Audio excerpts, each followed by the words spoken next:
There's never been a buzz like this around town or around the county. It has never happened. It's just unreal. We got in 100 flags or so last week to sell, and we're gone within a couple of days. There's a discussion about it every time I meet somebody. There's a discussion about the game on Sunday and the chances and so on. So, I mean, there's a big kind of excitement about it anyway.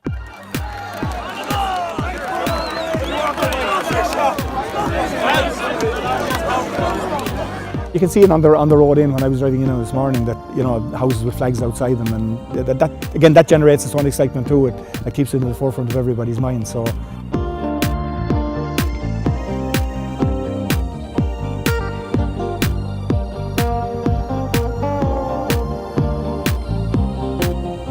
Well, I finished up as principal in Knockbeg College, and we certainly would have had a lot of Laois players going through Knockbeg currently as well as previously. So, you know, you have Stephen Atroyd and Ross Munnelly, who's been there a long time and knows what it is to be in a Leinster final, and the two Kingstons, Colin Begley at centre back. So there's a big smattering of Knockbeg players on the Laois team now, which lends a bit of spice to it. I think there's a Knockbeg gathering in the Croke Park Hotel just before the match to kind of, for the Carlow and Laois guys, you know.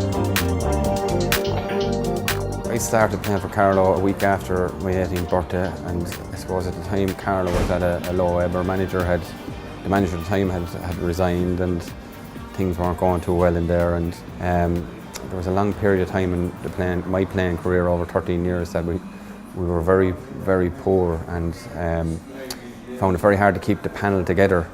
I think I played 5 years without winning a Leinster Championship game, so it wasn't. It was difficult enough at times. Even though I enjoyed every game, it wasn't. Results weren't easy to come by. There's a consistency about them now since Turlough took over. You know, he got them on the right track. Prior to that, you'd have a good result here and there, but they were kind of flash in the pans. Really, there was nothing behind them to maintain that kind of level of performance over a long period of time. But you do have that now, and they obviously have great belief in themselves, and physically they're a very big team, which is not a characteristic that they normally associate with Carlow teams. Well, I think the first thing that when the county board appointed the Carlow one was very important, because he knew the players in the county, but he also cared for the county. While outside managers were coming in a year, maybe 2 years at the most, and then they go to the next job. While Turlough, he wants to win. He wants to win for the right reasons. And he's built a backroom team, and he's built a mentality around that.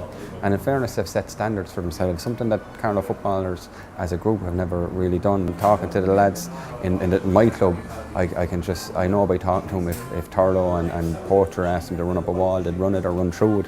They have belief in the whole setup, which is something that hasn't been there for a while.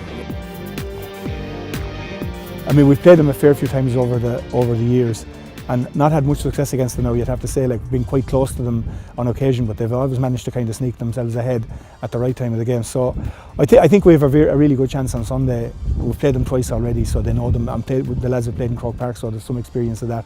So I would say, I'd call the game as 50-50, and it really depends on who converts the chances on the day. If we can produce a Kildare chance to ratio performance, I think we're in with a great chance, yeah.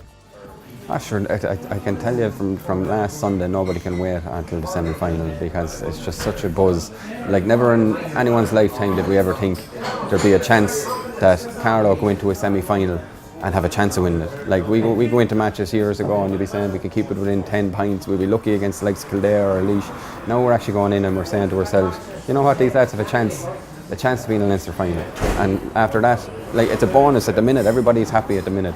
But if these lads really want to leave a sort of legacy of something special, they'll have to win on Sunday, and they have a great chance to do it, you know.